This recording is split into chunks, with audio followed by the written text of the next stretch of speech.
I want to show you a tool here that comes in real handy if you're working on an old mower like this. This is a tool that works really well if you need to do some remote starting, compression test. It gives you the ability to engage the engine without flipping the key on and off. So if you're working down here, you don't have to worry about trying to reach up there to that key while you're trying to watch something down here. But then you can push this to remote start or to crank the engine over. So I'll go ahead and hook this up here and I'll show you how this works. On these John Deere tractors, this is a GX 345. But it's very similar on a lot of tractors. There's a purple wire here. This is your starter engagement wire, and when that receives 12 volts, that's what engages your starter. Don't confuse this with the main wire that's connected to the starter. This needs to remain connected to the battery. This is just the wire that engages the solenoid to engage the starter. And what I'll do is remove that and then hook this up directly to that so that that takes the place of that purple wire. And then what I'll do is take the other end of this and just connect it to the 12 volt positive side of your battery.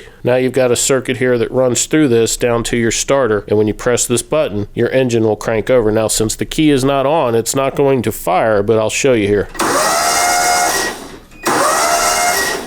That allows you to crank the engine over. Now if you want to see fire, you can just turn your key on to the on position.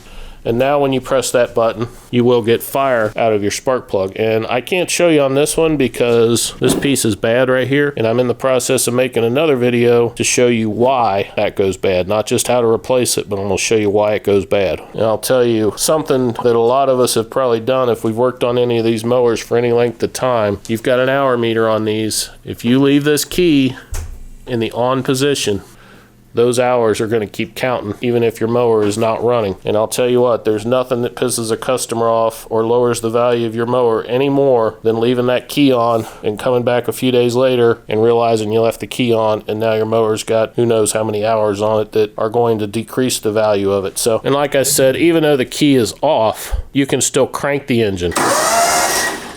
It's just not going to fire, which comes in real handy if you're doing a compression check or if you're trying to do other stuff. Maybe you just want to test the fuel pump and you don't want it to fire. Real good option there. It can really simplify some of the testing procedures on these things. I'll leave an Amazon link down in the description if you want to get one of these for yourself. And I've got another video right here that you might find interesting.